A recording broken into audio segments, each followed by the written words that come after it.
So it's quite a cool morning here in Sydney. In the back end of winter. Last few days have been pretty wet. Dump of rain, snow in the mountains, bit of flooding around. Today, however, looks vastly different. I think it's going to be clear skies and a fair bit of sun, but it's a lot of moisture in the air, so there's a bit of fog around and the roads are wet. But it's a lovely morning to get out for a ride. And with spring only a few weeks away, that sort of triggers the thoughts in my mind that maybe it's time to get out some of the classic steel. So I've grabbed one this morning, one of my favourites to get out, to get it of a test run, to get the cobwebs dusted off before spring, so I can enjoy some of these bikes as the weather starts to warm up.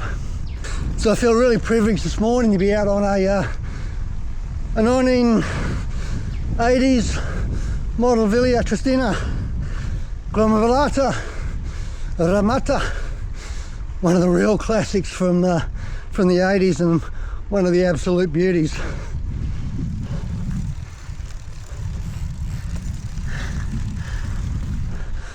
Full super record Campagnolo running gear.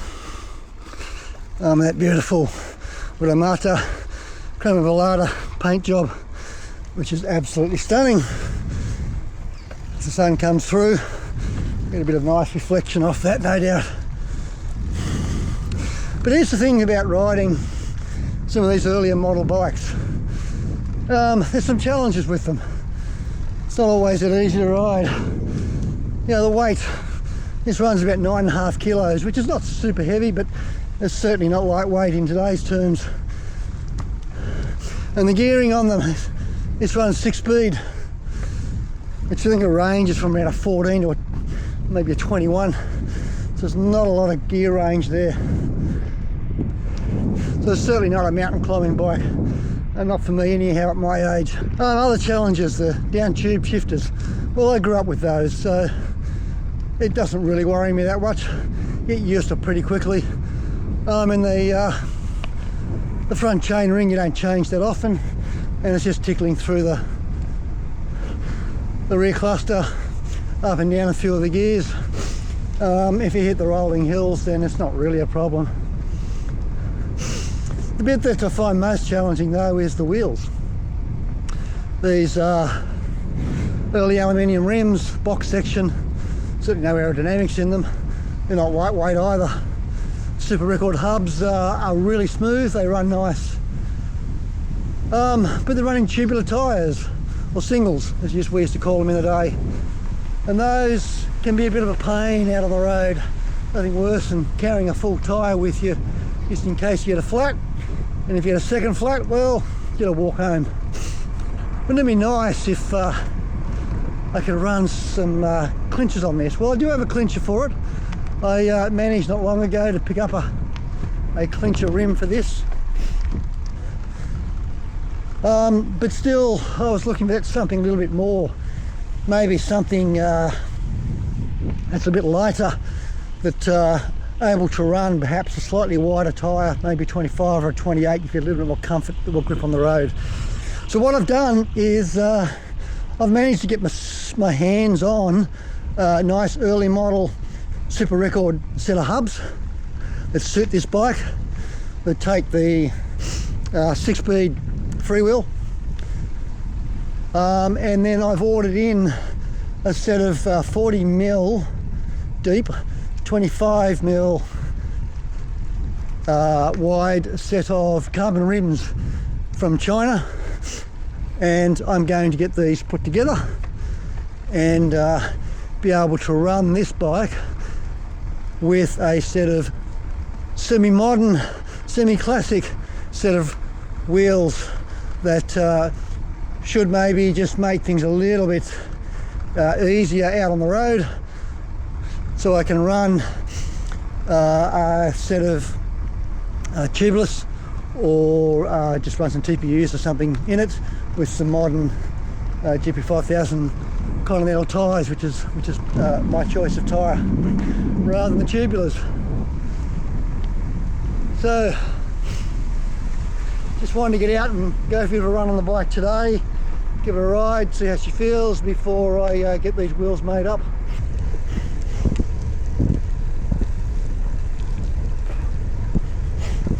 I've come across a master wheel builder by the name of Roger, and I'm heading to his place now. I'm going to get these rims built and get them onto this bike and see how she rides with a bit of modern retro on the tar.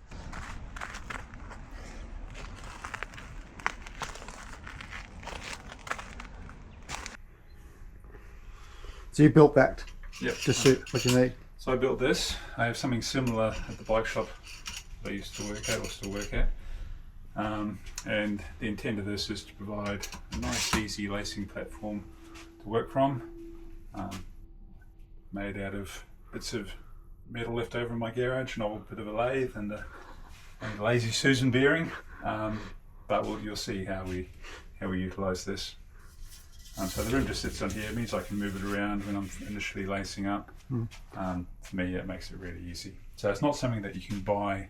I can't buy this on the marketplace today. Yeah. You can buy similar things, but they don't work how I want it to work. All right, so I've now arrived at Roger's workshop. So I'd like to introduce you to Roger. He's our master wheel builder. Hi, I'm Roger Webber. I run a business called Straight Lace Wheels. I've been building wheels since I was about 14 years old. So I hate to say how many years that is, but it's about 47 years of wheel building. Most of that's just been, for myself and for friends, and but I've probably built a few hundred wheels through my life. And then when COVID hit, I ended up having a new career as a wheel builder, as a professional wheel builder for a bike shop or for an importer. And over, during COVID, probably built 1,000 wheels. And after COVID, after a bit of a break, decided that I needed to do something productive with my life. So here I am with a new business, building wheels as a profession. And I build not only for customers like Craig, but I service a lot of bike shops as well. Bike shops, some of them have their own wheel builders, but for a lot of them, that's something which they perhaps would rather not do. And as far as I can tell, there's me and I don't know who else is an independent wheel builder in Sydney. So all I do is build wheels. I don't sell wheels. I don't repair bikes. I just build and rebuild and repair bike wheels. Yeah. Now that experience is going to come in really handy here, because we're going to put together probably a mid-80s super record hub with a modern carbon rim. Now this has come from Bike Dock in China. Just jumped on the website, found it. They got a pretty good range of rims. They were really easy to communicate with.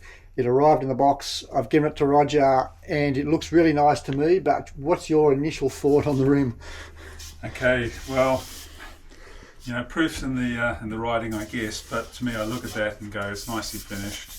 The holes are all in the right place by the looks of it, and we'll find out more when we lace it up, whether they've been angled or whether there's any problems there. But Chinese carbon rims these days, everything I've seen tells me that there's no reason to be concerned. They should be good. Yeah, all right, well, that's good. So I ordered 40 mil deep, and then I actually made an initial mistake. When you sent me the link to the website, I jumped straight on there and just ordered the 40 mil off that page. After I got the email confirmation, it said, congratulations, you've ordered the 40 by the 29 wide, right, which is not going to be much good for a vintage bike. It's just not going to fit in. No. So the communication was really good with them. I got back on and said, hey, can we just make it a 25? And straight away they fixed that up. So it's a 25 mil external width there, 40 mil deep. I'm not sure what the internal, I think it's around a 21 or something like that. Yep. And that'll be suitable for a 25, 28 tyre, which I'm not going to get any more wide than that on mine. Great. One of the things that I thought was interesting was that you could order it with 36 holes. 36 holes is definitely old school. Yeah. Being able to order a modern carbon rim with 36 holes, I think that's pretty amazing. Yeah, so I was pretty limited there. I just went online looking for a super record hub that takes the 6-speed freewheel, and it happened to be a 36 hole, so that's what we've had to go with. So, all right, step one. Okay, so first job before we decide on our spoke lengths, doing the spokes, is to measure the length, or the ERD of the rim. And I've set up, again, I've made this little jig, and that tells me that that rim has an ERD of 562 millimeters. Was that the figure that I gave you off the No, web? 559 was what the manufacturer said. Now the reason that's different is because there is no agreement on what the ERD actually is. Okay. So what the rim manufacturer has given is the measurement to the inside surface of the rim, and that's not how the spoke calculators I use, or how I would consider it to normally be measured, which is to the top of a standard nipple. And we're not using standard nipples, so I have to adjust the spoke length anyway for that. But so we all have to have our own methodology. I could pick any method, and then I just have to work to that consistently. Yeah. I go to the way I always knew, which was ERD is to the end of the spoke nipple, or to the top of the spoke nipple, and these rims were not that. But the spokes we've got and the spoke lengths we've got will be absolutely fine with that. We're about 1 millimeter off plus and minus, which is actually pretty good. Yeah. 4 sets of spokes going in here, 9 for each thing. Now one thing that wheel builders will tell you is we need to focus when we're building wheels. There's a lot of repetition, and we don't get things wrong truing and dishing and stuff. Where we make mistakes is when we get distracted when we are building, so focus is really important. So here I'm going to go take the middle of the logo here. I'm going to go 4 spokes around because it's a 3-laced, 3 cross wheel, and I'm going to drop the first set of spokes in. Actually, I'm going to stop there. I'm going to go back because I've left one step off, which is applying linseed oil to the threads. Linseed oil is not something you see commonly used on bikes. It's good for cricket bats. Okay, so linseed oil is a very traditional way of lubricating and then binding nipples to the spokes. So it acts as a Loctite, as a fairly gentle Loctite. All right. But it polymerizes, as I understand it. I don't know exactly what that means, but it polymerizes with oxygen. And it becomes a kind of tacky kind of glue after probably a day or so. Oh wow. So, and it's used by a lot of wheel builders all over the world. Yeah. It's proven, it's cheap, and also when you come to adjust the wheel later, if you need to, you can. And sometimes some Loctites, you want to adjust the wheel later, and it's just not possible. Okay, so for a deep rim, shallow rim, I'm just holding the nipple by hand and putting it in onto the spoke as we go. This one I cannot, so I'm going to use this little thing, which is a modified old watchmaker screwdriver, and I'm just going to pick one nipple at a time. So it's not a quick process, and I'm not in any hurry here, so we're just going to take our time. I'm just going to wind it on a few threads as we go. And I have a particular sequence of putting a wheel together, and unless there is some good reason to do it differently, I will do it this way every time. Now the spoke pattern, we're just going a standard spoke pattern here. Yeah, so what we're doing, this is first of all, it's a classic wheel. Secondly, classic wheels, 3-ply, 36 spoke. That's just an indestructible combination. Yeah. It's my view. It's all my wheels, my own wheels on my bikes. 36 hole, 3-ply. I've never broken a spoke in my life. And quality spokes is a key thing.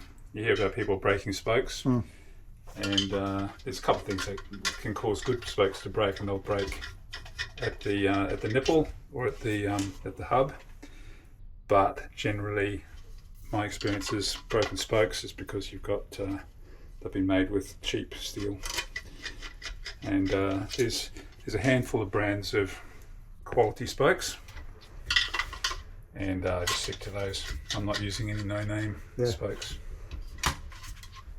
Right, so you can see there, that's the first set of 9 spokes in. I'm going to flip the wheel over.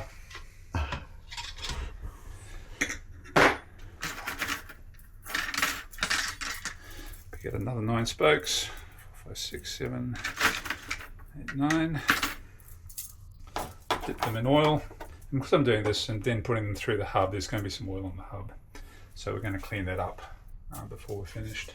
So the next spoke, to make sure that we have a gap where the valve is, you want the spokes going away from the valve, is I take where this spoke is, come up, and I go 1 hole further round. And I'm just going to put that one in first, and I'll do the rest.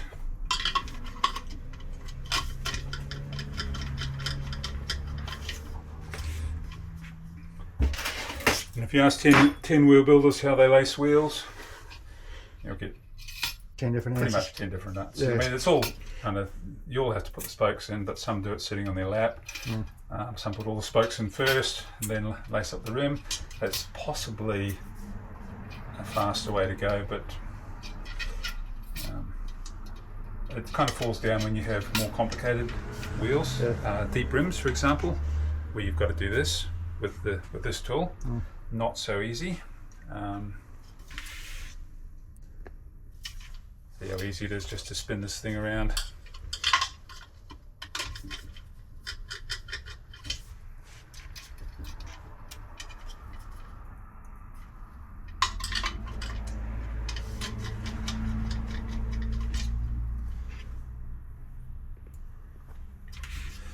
And if I was making the same wheels time after time after time every day, first of all, would probably go mad.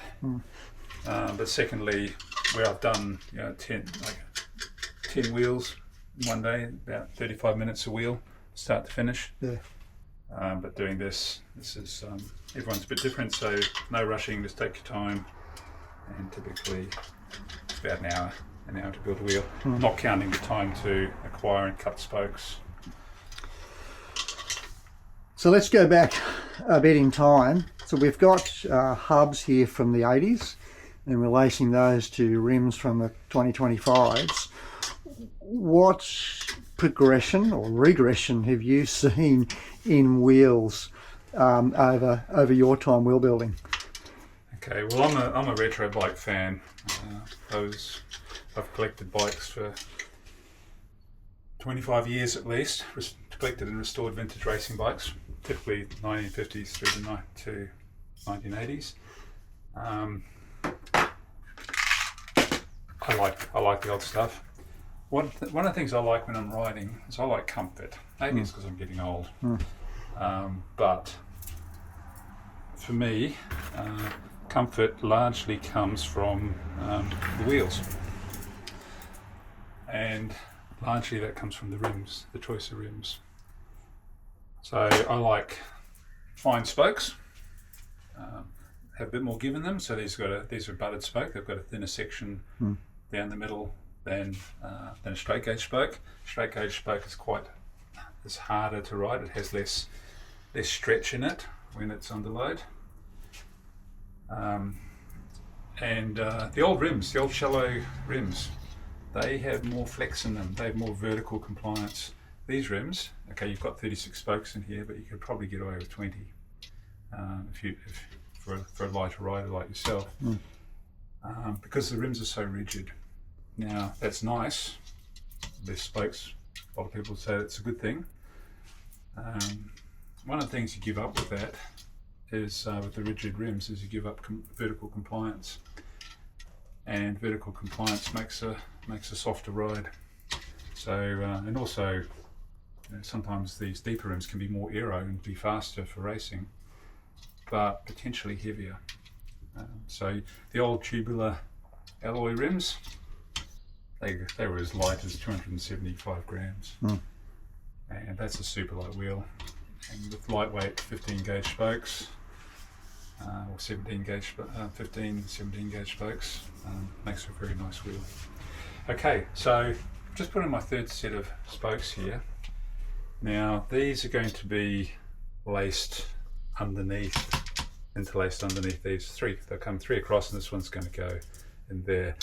Now see how they're all sticking up? One of the things I'm going to do is I'm going to go around and bend them all down. And we're going to do more.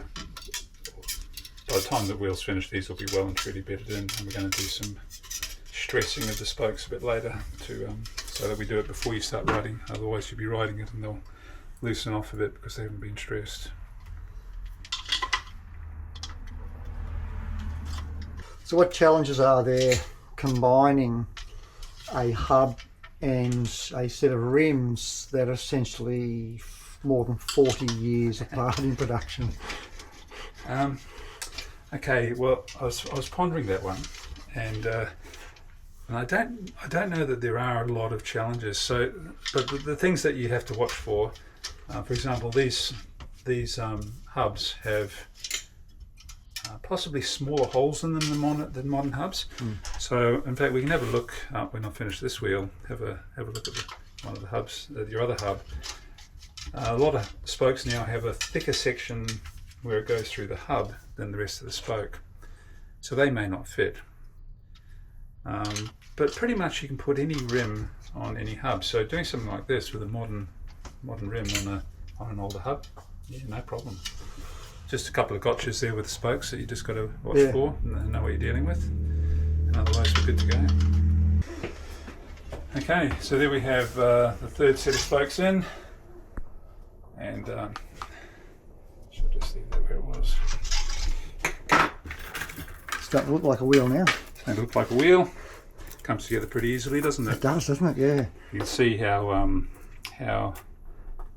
easy the wheel lacing stand makes it. Yeah. And not to say that it's hard doing it the other way, but when the other way either. But you get used to a certain way, and then it becomes habit. We all get used to using our particular tools, the particular spoke keys that we like.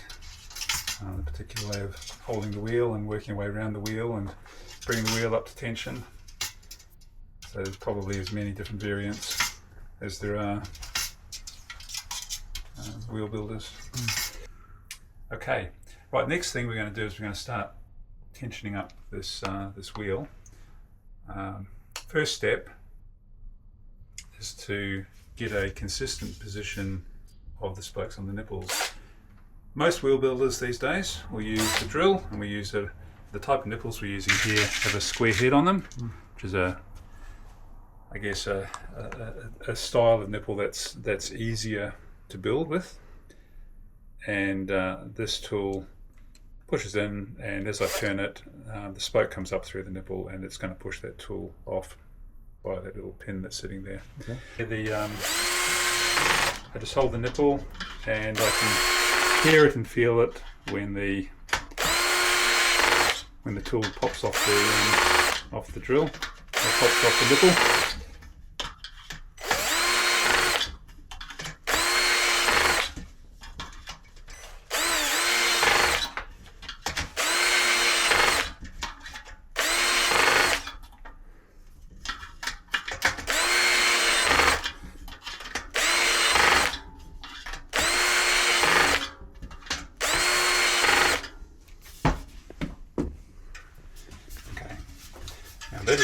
That is quite snug already. I'm just going to pause for a minute. I'm going to go back and double check my calculations. Right, now that wheel should be reasonably centered. That's got a good amount of tension on it already.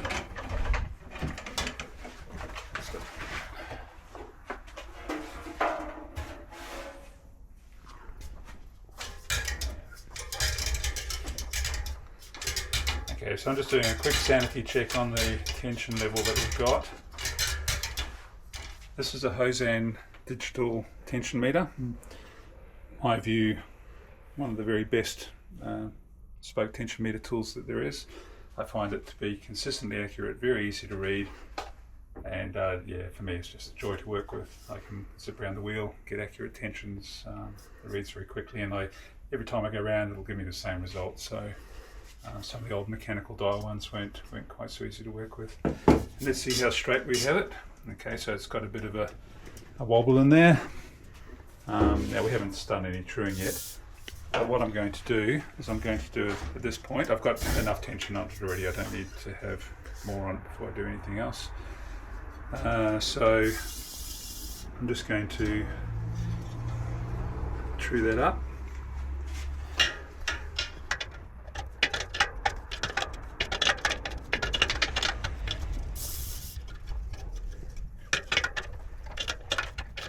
We'll see what these things are.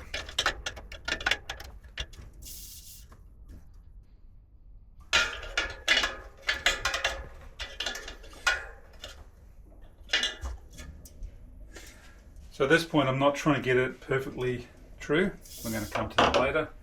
But true enough so that I can check dishing. Now this should be pretty good being a front wheel, and all the spokes have been done up the same.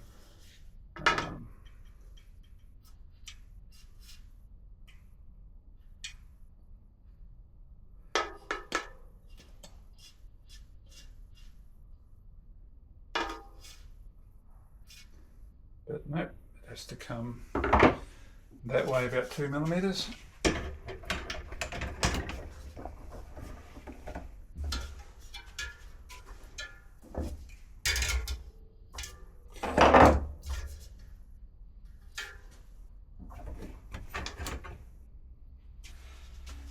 Okay, so at this point I'm not trying to get it perfectly true. We're going to come to that later. But true enough so that I can check dishing. Now this should be pretty good being a front wheel, and all the spokes have been done up the same.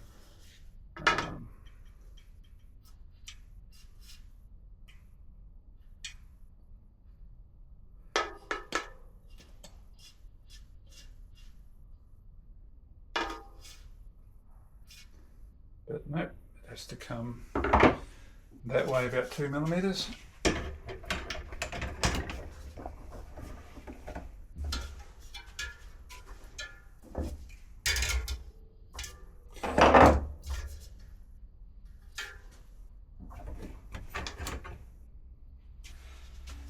Okay, before we get further, I'm going to do my first of at least 2, possibly 3 rim de-stresses. I'll probably do 3 on this wheel. So what I'm doing is I'm basically going around giving all the spokes a squeeze, starting at the valve. And before I did this, the spokes were sitting at about 3.73 on the digital meter, on the spoke tension meter. And after I've done this, that'll have dropped it down quite a bit, usually.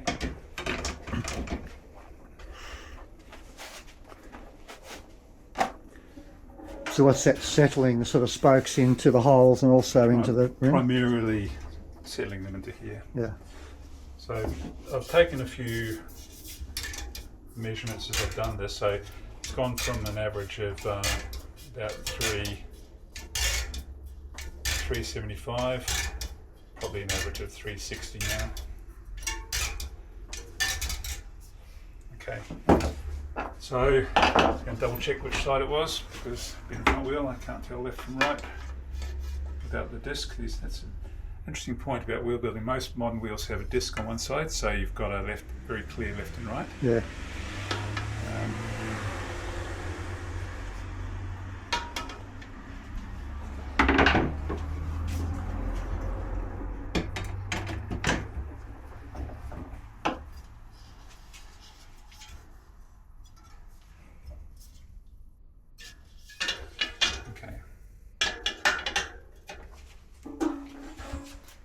So I have 2 tools for holding spokes. I have a clamp, but these spokes have a little square section on them. spoke, I just work my way around. I'm just doing half a turn on each on this side.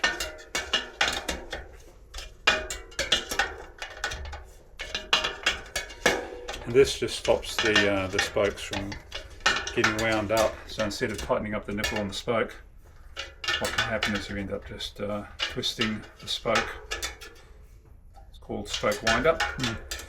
And as soon as you start riding it, it will unwind. And you'll end up with spokes that are not adjusted correctly, and your wheel will go somewhat out of true. Now, one of my impressions so far of these rims is that they're not a super stiff rim, this laterally. Yep. So it's going to rely a lot on spoke tension being right to keep it straight. A lot of modern rims, I think, give you a bit of fudge factor for. Got to come over some more. Probably a bit conservative with that. Half turn, probably should have gone a turn.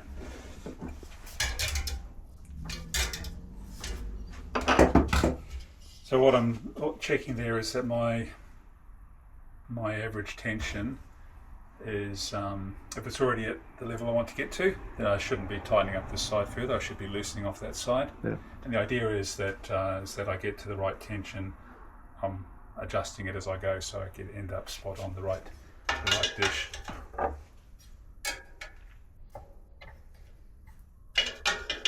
And do 3/4 of a turn this time.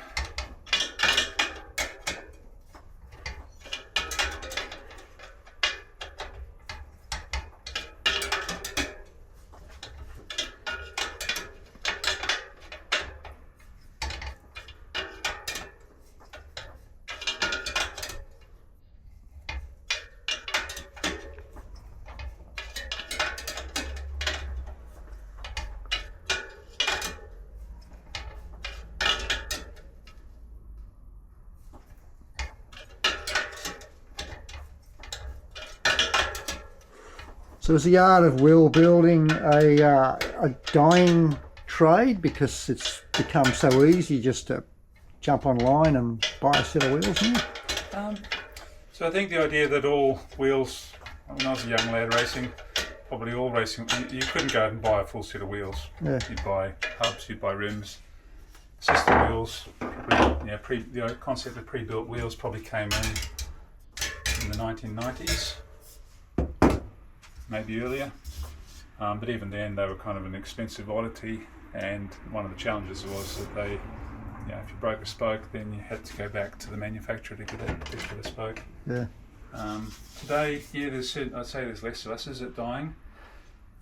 There's some tools in the market now that you can buy that enable you kind of from this point forward in the wheel building process. You can measure. It measures left and right and up and down. And it will tell you exactly what you need to turn and how much. Yeah. If you've got to spare $10,000 for one of those, you can do it. For me, I think it would probably just slow me down. But someone put it as democratizing wheel building. It means that anyone can build wheels. Okay, yeah, okay. Maybe that's true. Okay, so here I'm taking my first look at the. When I spun the wheel before, I could tell that it was pretty round. So what we're looking at there is the up and down of the rim. That dial's moving a lot, but that's going up 0.3 of a millimetre and then down about 0.1 of a millimetre. So 0.4 of a millimetre off entirely. We're going to do something to adjust that. Particularly, so we're just going to loosen off the spokes in this section, and we'll get rid of pretty much most, if not all, of that variation. Getting within 0.2 is kind of my goal.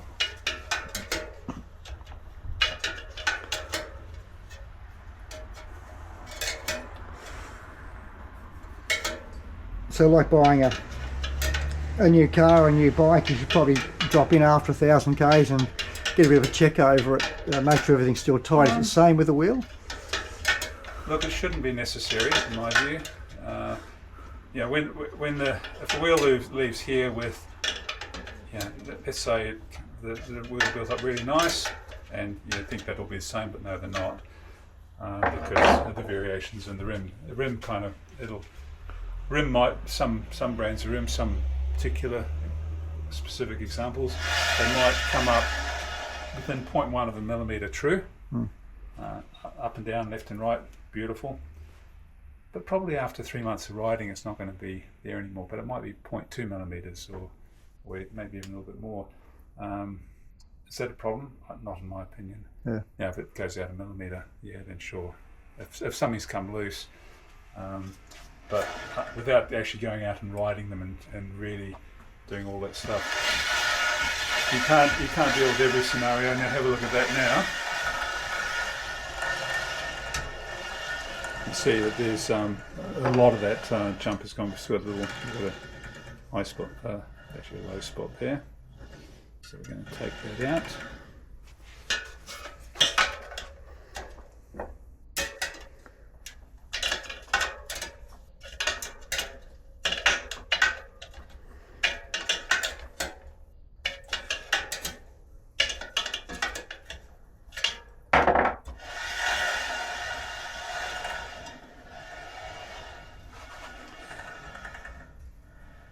Where I see a really quick little kick like that, it's often because of the rim.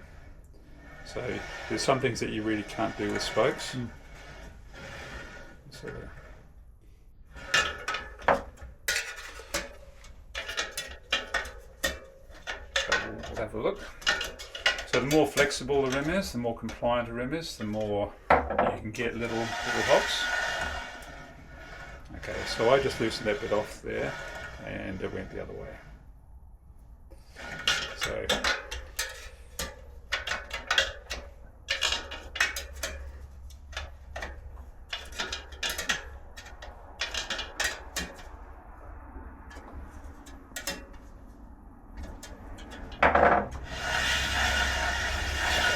So I'm going to say that for this rim is probably pretty good. Towards the end we'll have another look at it, and there might be some fine adjustment to do. Left and right still got probably a good at least a millimetre there. We'll deal with that at the end, because shifting it left and right is just such a small amount of spoke movement. Okay, so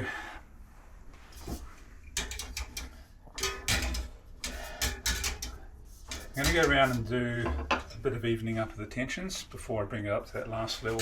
I'll bring it up to full tension. So I'm going to do a full round. I'm going to do one side at a time. So I'm doing a quick sanity check, not a sanity check, a look at the wheel to get a sense of what the average is before I start adjusting spokes. Now, I reckon the average here is probably 380 to 385. So here I've got a spoke, it's 377, 378. I've got one beside it that's 4. So balancing tensions, if the wheel is round and relatively true, and I've got a low tension spoke, then there has to be a high tension spoke beside it. It can't be somewhere else. It's kind of it's localized now. I've forgotten which spoke that was. Is that up, high or low? It's the low one. So I'm just going to wind this up a little bit, wind that down, and the one beside down the same amount. And when you're doing this, so 386 to 388 now. Okay, we'll probably do 2 rounds, 375, 405. So 375, that needs to come up quite a bit. 405 needs to go down. 390, 394, 394. On the other side of it, 375. You're better off to kind of do 2 rounds of this rather than try and get everything perfect the first time, because as I go around, all the adjustments I make have an effect on the overall, basically on all of the spokes, the tension of all the spokes. Not only am I pulling them towards the rim, but I'm also pulling the rim around this way and this way. So when if I've got a really tight spoke here and I loosen it, it's going to distribute that, some of that load's going to go to all the other spokes that are trailing spokes, if you like.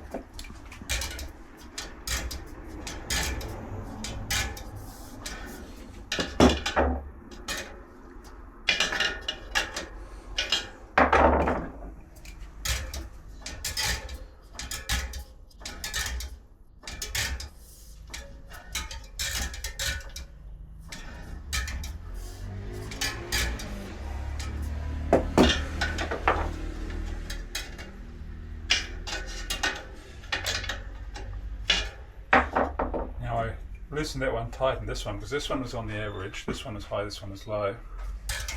And you could do it in 2 steps, but you can kind of skip that and just, if you like, one either side of the pivoting spoke. 372, that's a low one. And tightening up a loose spoke has less effect than loosening one that is over tensioned. So that, in this case, I tightened 1 and loosened 2.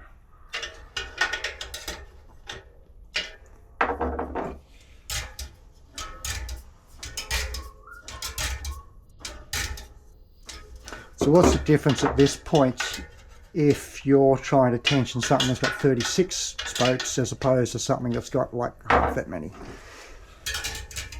Nothing. Okay. The final tension is kind of, it's determined by the rim. Yeah. The rim is your weak point, I guess. Now so 36 hole spokes, 36 hole rims or wheels don't need as much tension on them in some ways as when you've got fewer spokes, because you're not trying to hold the whole thing together with, you've got twice as many strings, if you like. And front wheels are probably a little bit more forgiving because everything's at the same tension. Rear wheels with dishing, your key issue is the spokes on the non-drive side.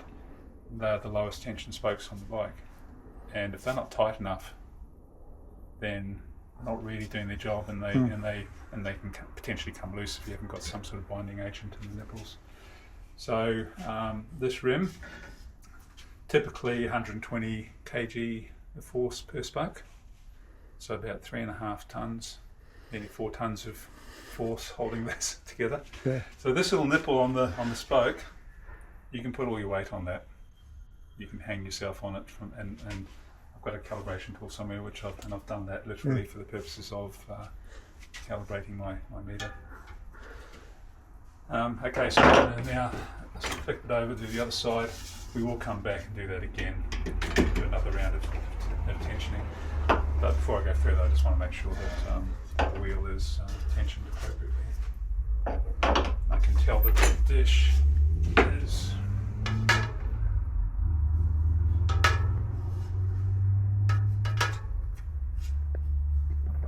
gone the wrong way there. Stupid me.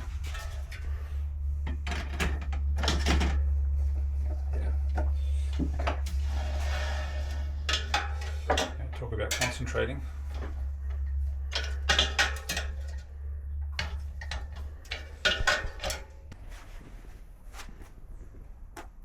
How much do these rims weigh?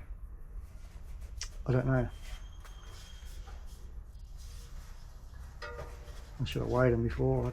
I'm not sure. Still got one there. Oh, we do too, yeah.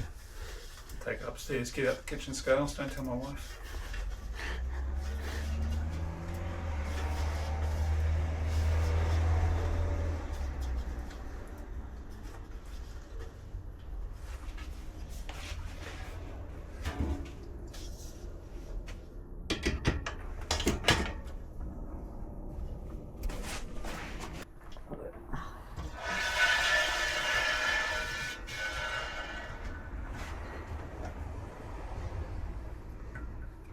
So we got the tension about where we want it. I've got tension where we want it. Beautiful.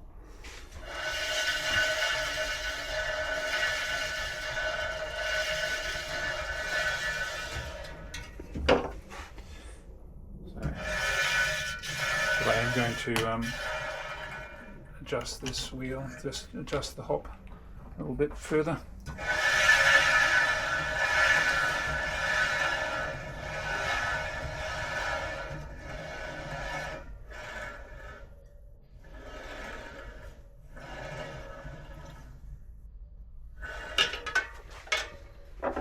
So probably what I end up with is the truest and the most balanced set of wheels in my fleet, because none of the other bikes have ever been checked in years. Probably. Yeah, I used to believe that that if a wheel was straight and round, then the tensions must be balanced, and I believed that for most of my life. But, and then I got a tension meter and found out that that's not actually true. Now that said, I have this perspective. There's a scale of a wheel that fails at this end, that is so badly built, or so loose, if you like, or so uneven that it fails at this end, and so over tightened that it fails at the other end. And a sound wheel is like 3/4 of that. yeah. That'll probably never fail in its life. We're operating to this. Yeah. We're operating to this tiny little margin in the middle, and that's nice. That's what we do. But there's wheels been built with no tension meters all over the world for 100 years or more. Yep. And they're not breaking, especially when you've got this many spokes. If you've got 20 spokes, I'd be more worried. Okay, where was I? Adjusting Hop.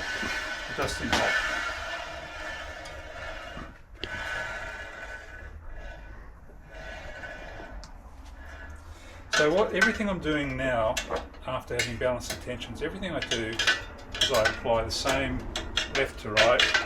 I don't look to find one spoke that's responsible, because the spokes are always already evenly tensioned. So when I'm adjusting something at this point, is I'm doing it evenly. So if I've got a hop, I'm going to adjust it from there to there, and I'm going to do less on these ones and more on these ones. So I'm going to do 4 and 2, not odd numbers generally.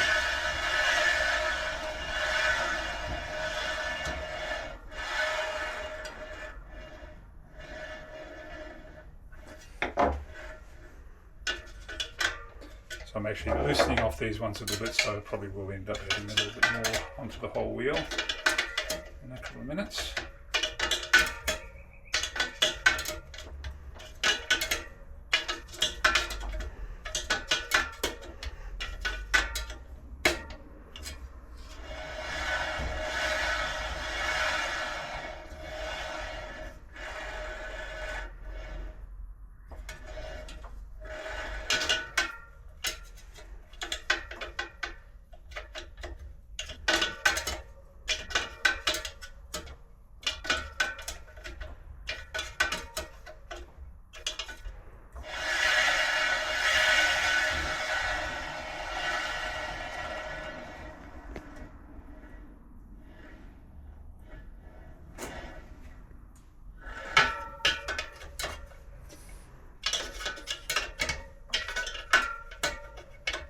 Probably getting a little bit fussy here, but now that amount of hop on the wheel, overall, that's a bit over 0.1 of a millimetre. That's pretty damn good. It isn't, yeah. Look at the dial and go, I can still see it moving, but it's pretty fine. It's very sensitive dials. Yeah. There are some fancy looking truing stands, and I've used some of those. And in my view, this one with these dials, I feel like I can get better accuracy with these than with the others. Yeah. Okay. So I'm just going to go through. I suspect I probably loosened off tension overall a fraction by doing what I did.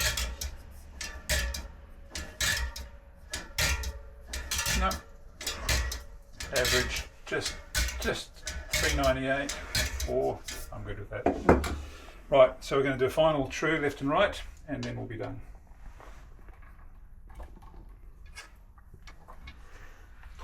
So we won't. Not that bad.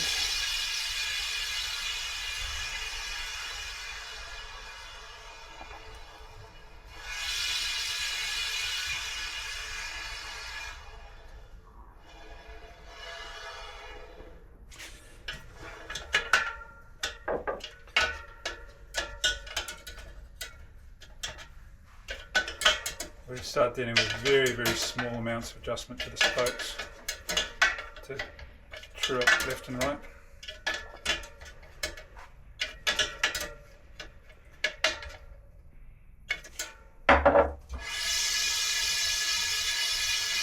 So that hop that was going to the left, that was going that way, that's pretty much gone.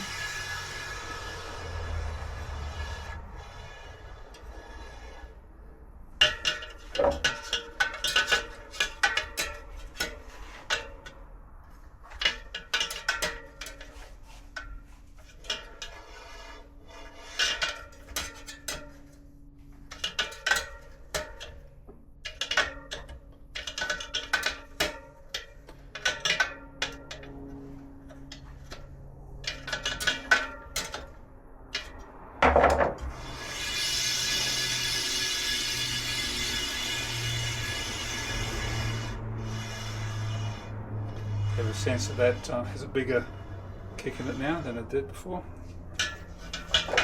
When you get to the point with the rim where you'll adjust one thing and get a sense that something else just stepped out the other way. Yeah. And when you do that a few times, you go, okay, that's kind of getting to the limit of what the rim is capable of.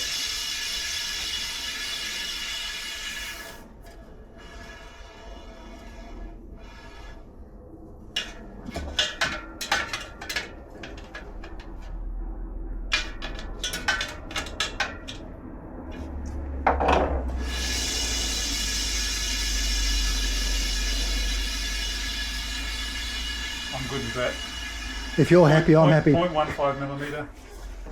For me, in my book, anything under 0.2 millimetres is great. Yeah.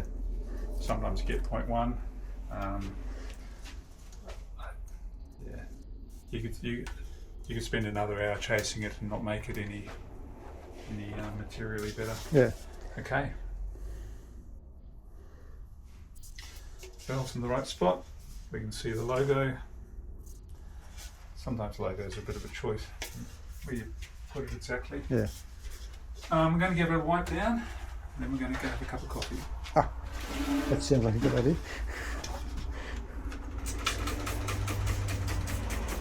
Actually, there is one more step after cleaning, which won't take a moment.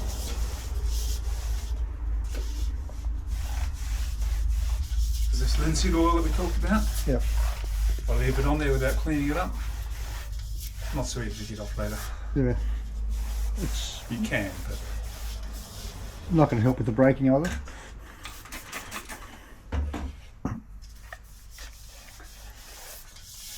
just doesn't look very good.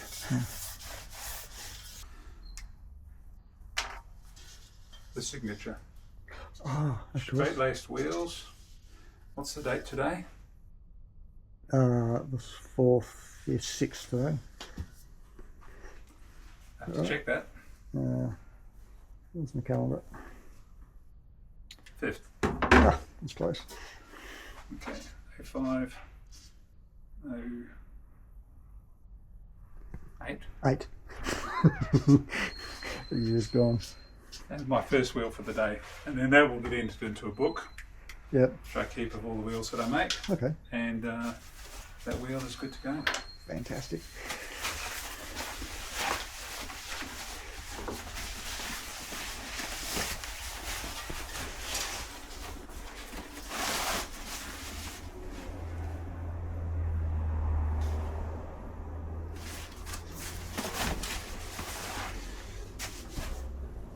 Might have liked another millimetre of thread in that.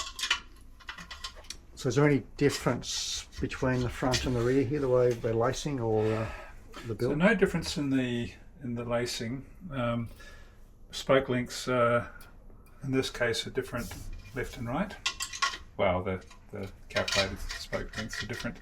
Not a lot in this case, and we're using the same spoke lengths on both sides for this one.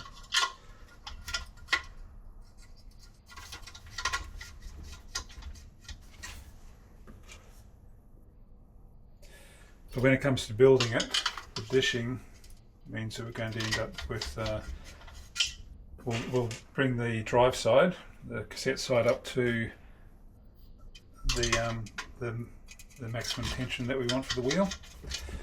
But the other side's going to be only at about 60%. of that, and you don't measure it. You can't calculate. Well, maybe you could calculate it, but it'll be what it'll be. Yeah. So you basically tension it up and adjust the wheel to be dished appropriately, and that determines how much tension you've got on the drive side versus the non-drive side.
Okay, so what I'm going to do is I'm going to take off.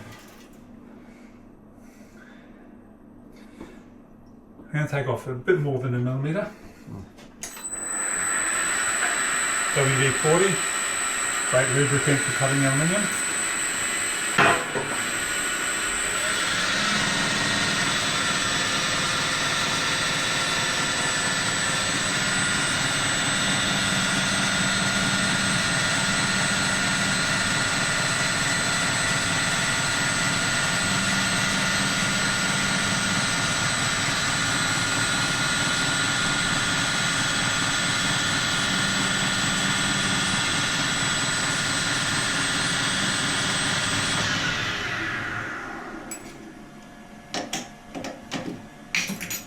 Better than the grinder method I would have used.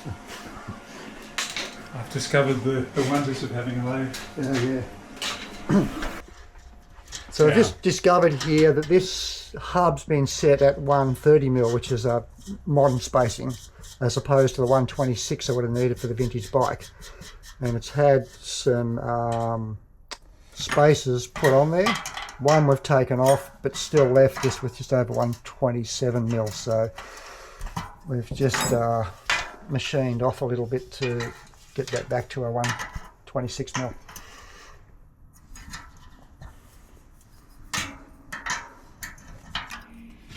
Being old school, I know how to adjust these old hubs. That's a lost skill. Yes, it is, I suspect. Now, what we will need to do later, I'm not going to do it now, that axle needs to be trimmed back a little bit. Oh, okay. And we can do that later. We can do it. We can do a nice job on the lathe again, but we'll have to pop the axle out later on. Won't do it now. Cassette on it, 8-speed cluster. Yeah, okay.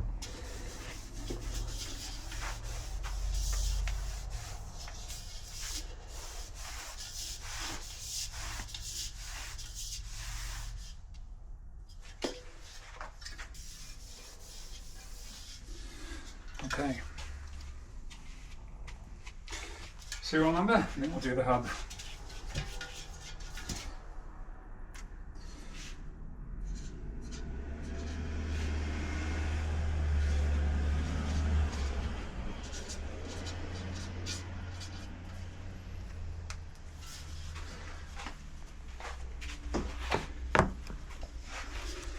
Say funny how some wheels come up, they just seem like they come up truer easier. Yeah. This one came up real nice, really quick, although interestingly the tensions were quite out of balance. The front one had less balance issue, but took a little bit more effort to get it to being true. They can cope with this thing with the cones still being in there because they will be behind the chuck. Yep.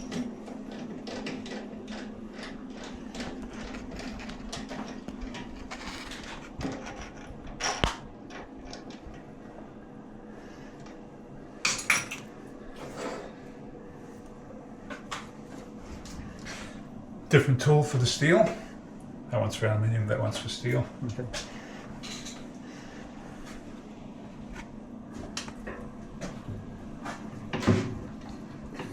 Bit less speed.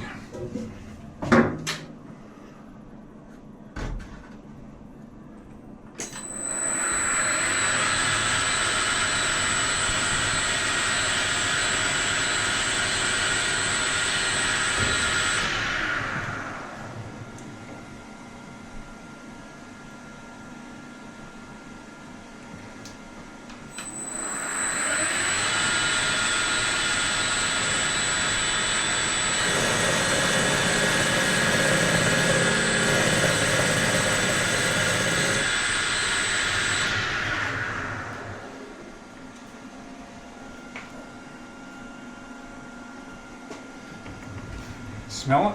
Yeah. Just going to put a little bit of a chamfer on it.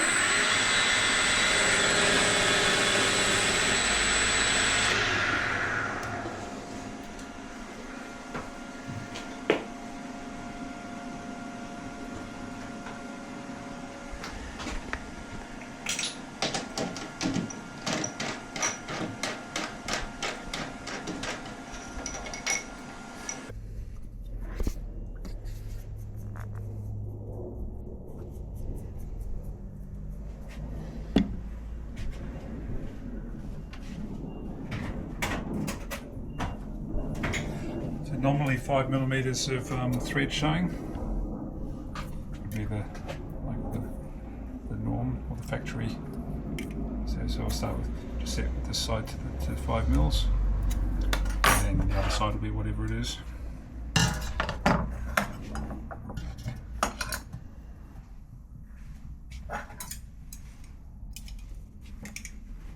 should be 5mm.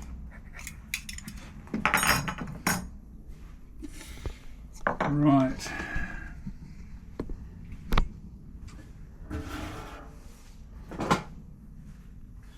Let's see if we can pop these off.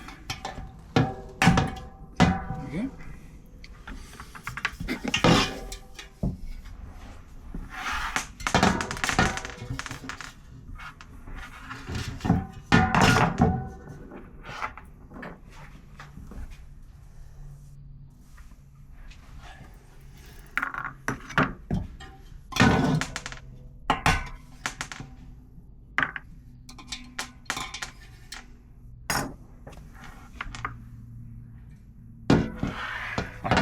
From the feel of those, the wheel earlier, there's nothing wrong with the hub. That I can see. Just a bit of a clean and lube. Yeah, just give it a clean and put a bit of fresh grease in there. I don't have fancy grease, but I have the stuff that they would have used in the 1980s, which is just normal old multi-purpose grease. Yeah.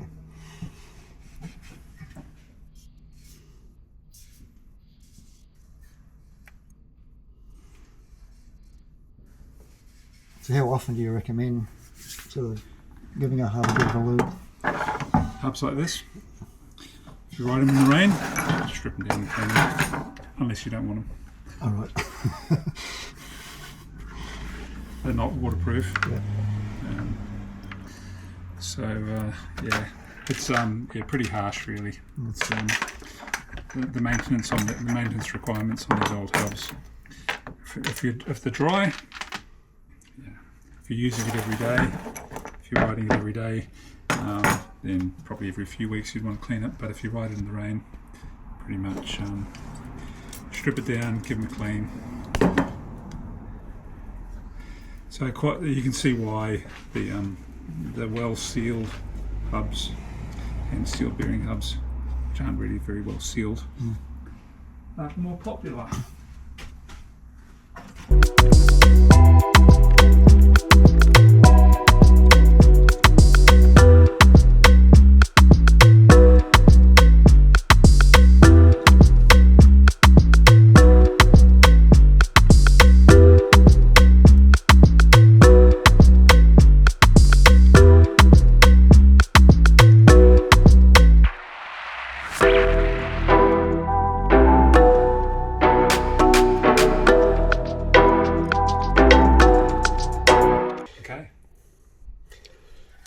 Feel that? Oh, it feels nice, doesn't it? Yeah. Well, the carbs are in nice condition, so yes. If you've got play when you put it in the frame, if you can feel play, then you probably need to tweak them up a little bit. But I can just feel it there. But I reckon that's probably about right for getting it nice on the frame. So we've got two really nice retro modern carbon Campy rims and hubs. I'm going to take some photos of them as well. Yeah. And they essentially come up pretty well so far in the build. Yeah. Can you bring them closer together? Yeah, beautiful. Great, thank you. I'm really happy the way they've come up. Yeah. These look really nice. They do. They look. I wasn't sure how the black nipples were going to go, but yeah. I really didn't have a lot of choices. Yeah, I think in hindsight that would have been my choice probably to go the black. So I'm really happy with that. Yeah, good. Yeah, I think it's actually made it look quite. Quite. It's a stealth look of the rim, doesn't it? Yeah. I think actually it's come up really nice. And the hubs haven't, the rims haven't given any trouble during the build. No, they've been good. That's good. So there's a road test and a longevity test to overcome. Yep. A brake test. Yep. So the ducks are finally lined up and I am out on the Villia for a group ride today with the new wheels on, which is pretty exciting. I'm rolling out today with the Penrith Saturday morning group ride. It's normally about 110 k's. If I roll out of the mountains down to meet them in Penrith, during the winter with the shorter, cooler days, I tend to drive down and get the bike out of the car down here. Which is what I've done this morning, so it's around 70 odd k's that we'll be doing today. The group here is a bit small because the days are still a little bit shorter and cooler, but as the days warm up, the group will expand up to 20 to 30 riders. So with 8 riders out today, it should be a pretty cool ride. Don't think there's too many A-graders, adults on the front who are going to push the pace too hard, so I should be able to hang in there all right on the old bike. Finalising the wheels, finally got there. I've ended up with 23mm tyres on here, that's all that fit on the bike, due to restrictions with the frame and brakes as well. Because they're carbon rims, I've had to get carbon brake pads on, which was a challenge. They wouldn't go on the old brakes, so I've had to put a set of modern brakes on, which also created a few additional challenges. But we got there in the end, and it's rolling really well. So looking forward to this ride and testing out these wheels. I'll give a report when we get back.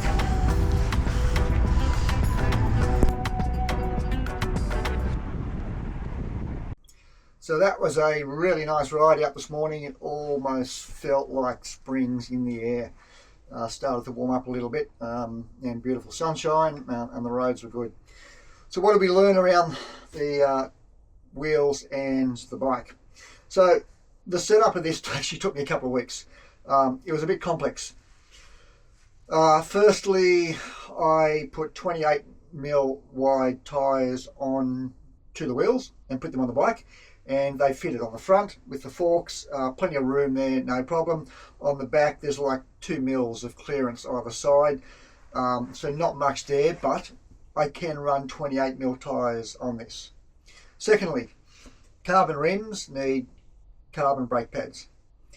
The original Campagnolo brakes have, from the 80s, have fairly small, short pads. They've increased in length significantly over the decades, so getting carbon pads to fit those doesn't work. There's no pads available for them. The current pads, cutting them down and trying to squeeze them in there and crank them up, I don't think was safe, so I wasn't going to go down that path. What I then considered was getting some brake pad holders off a more modern set of brakes off the Campy Super Record 11-speed with the carbon pads in them, and putting them onto the original brakes.